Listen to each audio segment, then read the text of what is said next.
మీరు మాస్టర్ గారి యొక్క ఆశయాల్ని, వారి ఏదైతే కోరుకున్నారో, ఏదైతే మీ అందరికి అందించారో ఆ జ్ఞానాన్ని ముందుకు తీసుకెళ్తూ ఉన్నారు. అంటే మీ మీ లక్ష్యం ఏంటి? అంటే మీకు మాస్టర్ గారు ప్రత్యేకంగా ఇచ్చినటువంటి కర్తవ్యం ఏంటి? దాన్ని ఏ విధంగా ముందుకు తీసుకెళ్తున్నారు? మీరు ఎలా చూడాలనుకుంటున్నారు ఈ ప్రపంచాన్ని? నా లక్ష్యం మెయిన్ ఒక డివైన్ ప్లాన్ అంటూ ఉంది. హ్మ్. ఇప్పుడు శ్రీరామ శర్మ ఆచార్య యొక్క పుస్తకాలు చదివిన తర్వాత, మాస్టర్ గారి యొక్క ఉపన్యాసాలు విన్న తర్వాత, హ్మ్. ఈ ఒక డివైన్ ప్లాన్ ప్రకారం ఇదంతా వెళుతోంది. హ్మ్. ముఖ్యంగా నేను 1980 నుంచి యుగ సంధికాలం అన్నారు 2020 హ్మ్. ఇవి చూసిన తర్వాత రామశర్మ గారు స్పష్టంగా రాశారు. హ్మ్. రాజకీయ రంగంలో ఈ మార్పులు వస్తున్నాయి, హ్మ్. ఆర్థిక రంగంలో ఈ మార్పులు వస్తాయి, హ్మ్. అలాగే ఈ 5 రంగాలు ఈ మార్పులు వస్తాయని స్పష్టంగా రాశారు ఆయన. నేను గత 2008 అంటే ఒక 12 ఒక 25 16 ఏళ్ళ నుంచి ఇంటర్నేషనల్‌గా బాగా క్లోజ్‌గా అబ్జర్వ్ చేస్తున్నాను. రాజకీయ రంగంలో కానీ, హ్మ్. ఈ ఆర్థిక రంగంలో కానీ. హ్మ్. గురువుగారు ఏ మార్పులు అయితే వస్తున్నాయని చెప్పారో అటువైపే ప్రపంచం వెళుతుంది. ఇప్పుడు ఆయన రాజకీయ రంగంలో ఏం చెప్పారంటే, ఇన్ని పొలిటికల్ పార్టీలు ఉండవు, ఒకే ఒక ప్రజా పార్టీ ఉంటుంది ప్రతి దేశంలో కూడా అన్నారు. హ్మ్. అటువంటి ఒకే ఒక ప్రజా పార్టీ ఉన్న చైనా ఇప్పుడు బాగా హ్మ్. గ్రో అవుతోంది. హ్మ్. అంతేకాకుండా రాబోయే రోజుల్లో భారీ పరిశ్రమలు ఉండవు. హ్మ్. మీరు ఇప్పుడే అందులో ఇరుక్కున్న వాళ్ళు బయటకు వచ్చేయండి. కేవలం కుటీర పరిశ్రమలు హ్మ్. బేస్డ్‌గానే ఉంటుంది ఎకానమీ అని. హ్మ్. కార్ల్ మార్క్స్ కూడా స్పష్టంగా రాశాడు. హ్మ్. ఈ పెట్టుబడిదారీ వాళ్ళ వ్యక్తుల యొక్క పరస్పర పోటీ వల్లే ఈ క్యాపిటలిజం పోతుంది అని. హ్మ్. అంచేత ఈ పొల్యూషన్ పెరిగే కొద్దీ ఏమవుతుందండి, అనేక ఆంక్షలు వచ్చేస్తాయి భారీ పరిశ్రమ మీద, తగ్గించుకోవాల్సిన అవసరం వస్తుంది. అంటే అంచేత అటు ప్రపంచం అది నేను తెలియజెప్పాలి. ఒక డివైన్ ప్లాన్ ప్రకారం ప్రపంచంలో మార్పులు జరుగుతున్నాయి, అది తెలియజెప్పడానికి ఎక్కువ ఇంపార్టెన్స్ ఇస్తున్నాడు. ఆ గురువుగారు ఏ మార్పులు అయితే వస్తాయన్నారో ఆ మార్పులు ఎంత త్వరగా వస్తే అంత మంచిది. ఉండే కొద్ది ఏమవుతుందంటే డిస్ట్రక్షన్ ఇంకా పెరిగిపోతుంది. ఇప్పుడు మన స్థాయికి ఒక 10 లక్షలు అప్పు అనుకోండి, మనం తీర్చేయగలుగుతాం. మన ఆస్తి అంతా అమ్మని అప్పు పెంచుకుంటూ వ్యాపారాన్ని పెంచుతున్నాం అనుకోండి, మన ఆస్తి అంతా అమ్మినా సరే తీర్చలేని అప్పు పెరిగిపోతే ఇంకా మనం తీర్చలేము, దివాళా చేయాల్సి వస్తుంది. మనం కనుక ఈ ఈ ఇప్పుడున్న లైఫ్ స్టైల్ మార్చుకోకపోతే ఆ డిస్ట్రక్షన్ ఇంకా ఆపలేము మనం. చేత మార్పు ఎంత త్వరగా వస్తే అంత మంచిది. కలియుగంలో మనం ఇంకా ఎంతకాలం ప్రయాణం చేయాలి? సత్యయుగానికి ఎంత దగ్గరగా ఉన్నామండి? సత్యయుగం అంటే ఇప్పుడు కొన్ని పల్లెటూరులో అసలు ఏం చదువుకునే వాళ్ళు ఉంటారు, యూనివర్సిటీలో అంతా పిహెచ్డీ చేసిన వాళ్ళే ఉంటారు. సత్యయుగాన్ని ఇప్పుడే తెచ్చుకోవచ్చు అని, ఎవరి జీవితాలు వాళ్ళు తెచ్చేసుకోవచ్చు దాన్ని. సొసైటీలో రాకపోవచ్చు, కానీ ఇండివిజువల్గా ప్రతి వ్యక్తికి ఇప్పుడు అది అందుబాటులో ఉంది. అది మాస్టర్ గారు చెప్తున్నారు. ఏ వ్యక్తి అయినా సరే నా వ్యక్తిగత జీవితాన్ని, కుటుంబ జీవితాన్ని, నా ఇల్లుని స్వర్గంగా మార్చుకోగలుగుతాను అనుకుంటే మార్చేసుకోవచ్చు. ప్రతి ఇల్లు ఆశ్రమం వాళ్ళని ఎవరు, ఆశ్రమం అంటే శ్రమ లేకుండా ఉండడం. ఆశ్రమం శ్రమ లేకుండా ఉండే చోటు. ఇప్పుడు మీ ఆఫీస్లో వీళ్ళు ఎవరు శ్రమ లేకుండా ఆడతా పడతా హాయిగా ఎంజాయ్ చేస్తూ వర్క్ చేస్తారనుకోండి, ఇది ఒక ఆశ్రమం. ఏ ప్లేస్ అయినా అలా. అది ప్లస్ మనం చేసే పని ఉపయోగపడుతుంది అనుకోండి, తృప్తి ఉంటుంది అందరికీ. మీ స్టాఫ్ అందరికీ తృప్తి ఉంటుంది, మీరు చేసే పనుల వల్ల చాలా మందికి లబ్ధి. కలియుగం అంతము, కలియుగం అంటున్నారు కదా, మీరు కూడా గతంలో 2-3 సార్లు అట్ల గురించి చెప్పారు. ఇది సత్యయుగం స్పష్టంగా చెప్పారు మాస్టర్ గారు.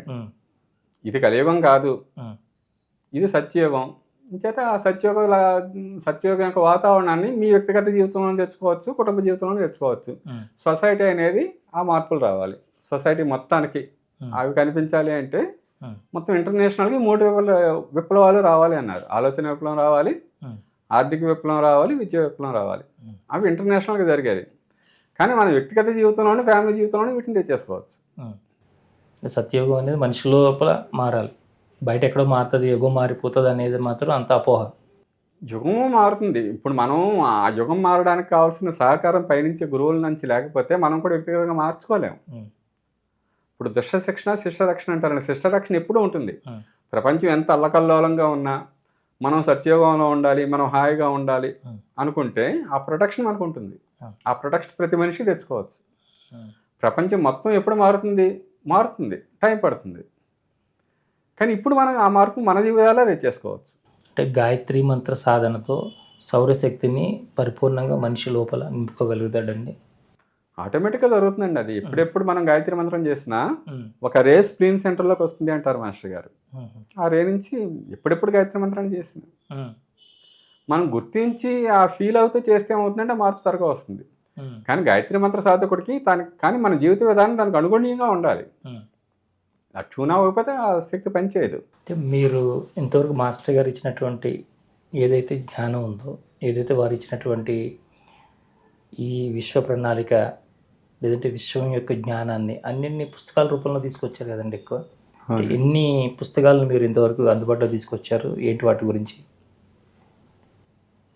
ఒక చిన్నవి పెద్దవి కలిపి ఒక 150 పుస్తకాల వరకు తీసుకొచ్చాను. ప్రస్తుతం ఇప్పుడు అవుట్ ఆఫ్ ప్రింట్లు అండి, ఒక 5 పెద్దవి ఒక 7-8 పుస్తకాలు తప్ప, ఒక 20 పుస్తకాలు లోపే తప్ప మిగతా అందుబాటులో లేవు. మాణిక్యాంబ గారని ఆవిడ మొత్తం చేశారండి. ఒక 200 పుస్తకాల పైన ప్రస్తుతం ఆవిడ చేశారు.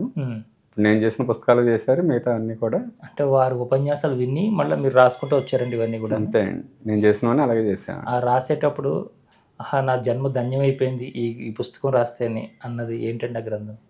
అంటే ఆయన పుస్తకాలు అన్నీ, అంటే నేను పరిస్థితులు అనుకున్నట్టు మారట్లేదు, డెస్పరేట్గా ఉంటాం. జనరల్గా ఆ టైపింగ్ అంతా ఇంతకుముందు మా మిస్సెస్ చేసేది, ఇప్పుడు మా పిల్లలు చేస్తున్నారు అనుకోండి, అవి మేకప్ చేస్తూ ఉంటాను. మేకప్ చేసినప్పుడు అన్ని సమస్యలు అన్నీ మర్చిపోతాను. అసలు ఎంత ఆనందంగా ఉంటుంది ఆ పుస్తకాన్ని మేకప్ చేసేటప్పుడు, ఎడిట్ చేసేటప్పుడు. అదే హైలైట్ చేస్తూ ఉంటాను, అది తీసేయను, తీయడం కలపడం చేయను. అది ఎంత ఉత్సాహంగా ఉంటుందో, ఎంత ఆనందంగా ఉంటుందో. ఆయన అన్ని పుస్తకాల్లోనూ ఆయనే స్వయంగా చెప్పారు, ఐశ్వర్యం యొక్క మానసిక స్థితి, సైకాలజీ ఆఫ్ రిచ్నెస్ అని. నా అన్ని పుస్తకాల్లోనూ చెప్పండి. ఐశ్వర్యం యొక్క మానసిక స్థితి అండి. ఐశ్వర్యం యొక్క మానసిక స్థితి. అవును, psychology of richness. Psychology of richness. ఇది ఆధ్యాత్మికతకి పునాది అని చెప్పారండి అందులో ఆయన. స్పిరిచువలిజానికి మొత్తం 8 చాప్టర్స్ ఉంటే 8 లెక్చర్స్. అవి మొట్టమొదట మీరు పెట్టుకోవాల్సిన లక్ష్యము, టార్గెట్ ఏంటంటే కొన్ని 100 మందికి ఆధారం ఇవ్వాలన్నారు ఆయన. మీరు గ్రో అవ్వాలంటే ఫస్ట్, నేను చేసిన తప్పు ఏంటంటే ఇప్పుడు నన్ను వన్ మ్యాన్ ఆర్మీ అనేవారు. ఆయన చనిపోయేటప్పుడు నాతో మాట్లాడిన ఒకే లాస్ట్ మాట ఏంటంటే, 1 మ్యాన్ ఆర్మీ ఉండదయ్యా అన్నారు.